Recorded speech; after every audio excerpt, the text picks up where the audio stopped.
자, 우리 구체적인 이제 학업 상담 얘기를 좀 한번 해보도록 하겠습니다. 아이가 어렸을 때부터 독서를 굉장히 많이 하고 그랬는데 그 영어 수학 기복이 있고 또 잘하고 어느 정도 많이 시키지 않아도 기본적인 독서력이나 이런 거 된다고 했는데 이제 학원이 문제인 거죠.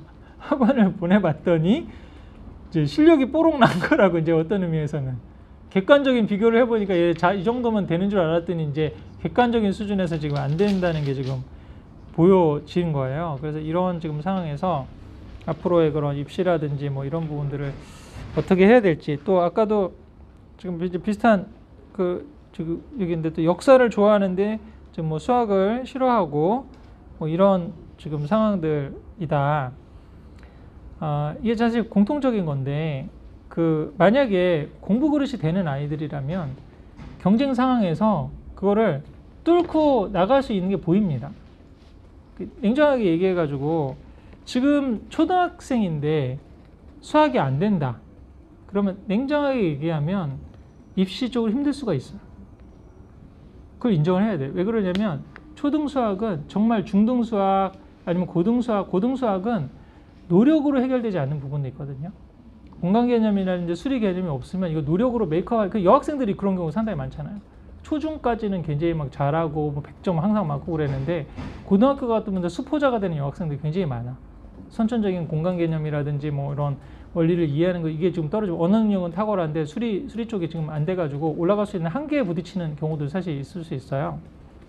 근데 초등학교 수학은 공부머리가 되는 아이들, 인지적인 능력이 타고나는 아이들 입장에서는 투입 대비 산출 효과가 굉장히 좋은 과목이에요. 많은 걸 외울 필요도 없어. 뭐 암기를 안 해도 돼. 대충 이렇게 딱 봐가지고 이렇게 이렇게 푸는 원리구나 그것만 알고 몇 번 연습만 해봐도 점수가 나오는 과목이에요. 근데 초등수학인 레벨에서 이건 이제 학원에서는 다르고 학원에서 뭐 다른 선행을 시키고 막 중등 과정을 땡겨서 배우고 이건 이제 뭐 다른 문제고 학교에서는 요즘 초등학교 때 그렇게 많이 막 공부를 푸시하는 분위기는 아니잖아요, 사실은. 근데 학교 수학 정도가 커버가 안 되고 90점 이상이 안 나온다. 이게 노력을 하고 안 하고 뭐 학원을 다니고 안 하고 지금 뭐 학습지를 풀고 안 풀고 떠나서 그 학교 수업에서 듣는 내용에 집중이 안 되고 그거에서 학교의 단원평가라든지 형성평가 같은 거 하는 것에서도 따라가지 못하고 숙제를 하는데 굉장히 시간이 많이 걸리고 이런다 그러면 엄밀한 의미에서는 입시 쪽으로는 좀 힘들 수 있겠다. 그걸 내려놔야 되는데 이게 안 되는 거죠. 그러면 이 부족한 거, 이 좀 선생님 말하는 기승전 수학이라고 그러는데 좀 수학이 안 되면 지금 뭐 안 되고 역사를 그러면 좋아해가지고 그러면 역사학과에 가서 뭐 이렇게 하는 방향으로 하려고 해도 아까도 그럼 그 패러다임이잖아요. 그 역사를 좋아해서 최소한 인서울 역사학과에 가려면 결론은 뭐야? 국영수를 잘해야 되고 2, 3등급 영수가 2, 3등급이 나와야 되는데 너 일로 와봐. 너 지금 역사 좋아한다고 그랬지? 설민서 선생님처럼 되고 싶어? 설민서 선생님 어디 나왔어? 뭐 고대 뭐 역사학과 나왔어? 이렇게 해가지고 지금 역사를 하려고 그러면은 최소한 네가 수능 2, 3등급 하려고 그러는데 너 대학도 못 가 이러면은 그러니까 지금 너 빨리 수학을 해. 엄마가 괜히 너 싫어하는 거 시키겠어. 다 네가 역사 좋아하고 싶다 그러지. 역사학과 가게 해주려고 좀 도와주는 거야. 제발 좀 말 좀 듣고 하기 싫어도 그냥 끝까지 좀 참고 풀고 가서 수업 시간에 좀 하는 거 이런 식으로 자꾸 푸시를 하는 거죠. 근데 그거에서 이제 이게 따라올 수 있는 좀 아이들이 있고 또 그게 하기 싫은 게 자꾸 쌓이고 그래가지고 뭐 역사 스토리텔링으로 재밌게 읽을 수는 있는데 그게 안 되는 아이들도 있을 수 있거든요.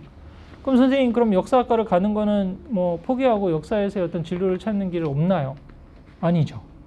혹시 요즘에 그 효기심이라고 하는 유튜브 있어요? 효기심. 그 역사 유튜버들이 요즘 굉장히 많아요. 역사적인 사건을 뭐 재밌게 설명해주고 뭐 그러는 저기 보면은 거기서는 그 만약에 본인이 역사를 좋아해서 답사도 굉장히 많이 다니고 역사에 대한 지식도 많고 콘텐츠가 많아요. 그 인물들을 할 수 있고 역사적인 사건들을 재밌게 편집을 하고 그러는 데 있어서 수학이 필요한가요? 지금 또 하나의 이 전략은 바로 이게 스킵 전략 역시 마찬가지로 지금 역사 쪽으로 뭔가 성과를 내서 가셔야 됩니다. 저한테 문자 보내주시면 네네.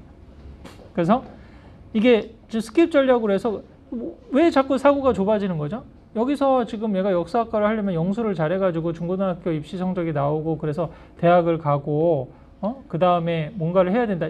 이런 어떤 패러다임에서 벗어나지 못하니까 그럼 역사만 해가지고는 길이 없으니까 수학을 꼭 시켜야 된다라는 그 고정관념에서 벗어나지 못하는 거잖아요. 그럼 네가 지금부터 역사책을 더 읽고 그다음에 심 선생님이 하는 역사 토론도 가서 막 프레젠테이션도 해보고 발표도 해보고 또 답사도 하고 그래서 그 했던 거를 지금 뭐 인터넷에 올려보고 또 우리나라 독자는 한계가 있을 수 있으니까 영어를 좀 더 배워가지고 우리나라 역사를 좀 소개하는 그런 어떤 그 영상 같은 걸 만들어가지고 전 세계 독자들한테 좀 알리고 그런 식으로 하다가 네가 또 좋아하는 다른 주제들을 찾고 이렇게 할 수도 있는 거잖아요. 그래서 굳이 앞으로의 시대에서는 국영수를 잘해서 대학을 나와서 아까도 말씀드렸는데 대학을 나와서 35만이 대학에 나와서 10만만 지금 뭔가 의미 있는 일자리를 찾고 25만은 자기가 이제 각자 도생해야 되는 지금 삶인 거예요. 그럼 그 각자 도생의 삶을 좀 더 빠르게 하면 안 되나요? 중고등학교 때부터 초등학교 때부터 빨리 그 분야에 네가 좋아하는 거 생긴 게 얼마나 감사한 거야. 역사책 계속 읽어? 읽고 너 그 역사를 제대로 하려면 한문도 공부해야겠네. 한문도 더 공부하고 그다음에 이거 역사 배운 내용을 또 외국에 소개하거나 아니면 뭐 외국적인 관점에서 보고 그러면 영어도 해보는 게 뭐 좋으면 영어도 한번 해보고 답사도 한번 가보고 답사를 가기 위해서 그러면 역사뿐만 아니라 지리적인 지식도 있어야 되니까 이것도 같이 한번 해보고 역사의 분야에서 또 고고학이라는 분야가 있네 또 뭐 이런 부분에서는 어떤 거 할 수 있으니까 뭐 그다음에 아까 심 선생님 얘기 들어보니까 학부로 역사를 가기는 힘든데 대학원 역사 가는 거는 너무 쉽다 그러네. 이게 인서울 충분히 좀 대학원생이 없어도 특별 전형도 있다고 그러니까 그러면 학부 스킵 전략으로 해서 네가 좋아하는 역사 전공하는 우리 좀 먹고 사는 문제는 해결되니까 너는 그 역사를 계속 해라. 이렇게 지금 다양한 진로를 가르쳐 줄 수도 있잖아요. 그래서 뭔가 좀 다른 방향의 그런 선택을 좀 해보면 좀 좋을 것 같고요.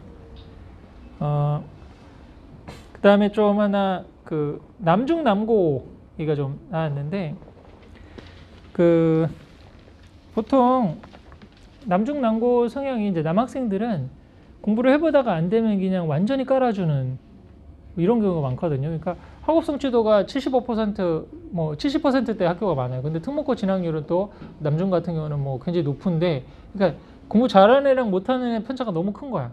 근데 여중은 약간 그 아무리 공부를 안 해도 평균이 꽤 높은 거야. 학업 성취도 80% 되고, 그다음에 여학생들 같은 경우는 뭔가 공부를 하다가 안 돼도 한 과목은 뭐 덕후가 있고 막 이런 경우들이 많아요. 그래서 좀 아무래도 내신을 생각하고 뭐 그런다 그러면 남중남고 선호도가 좀 높은 편이죠.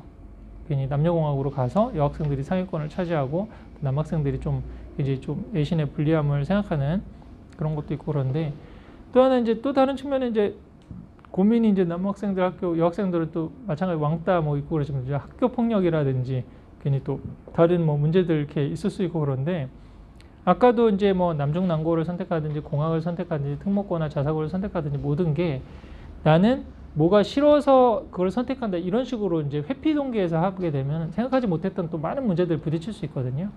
그러니까 이것도 역시 우선순위의 문제인 거고, 내가 그거를 선택하는 가장 거기서 그 선택을 해서 얻을 수 있는 그 하나, 그거에 집중하고 그거에 감사하고 안 되는 부분은 내가 감수하겠다. 그러니까 감사와 감수를 잘하면 많은 평화로운 결정을 할 수 있다. 근데 감사하는 마음이 없고 감수가 안 된다. 그럼 계속 고민이 되는 거죠. 무슨 결정을 해도 마음의 평안이 없고 그렇게 되지 않을까 싶습니다. 자, 어느 정도 답변을 드렸나요? 네. 그래서 지금 우선 전체적인 공통적인 질문은 여기로 지금 마무리를 하고 개별적인 얘기는 좀 더 시간 되시는 분들하고 하도록 하겠는데요. 오늘 간담회는 영통 간담회는 이것으로 마치도록 하겠습니다. 감사합니다.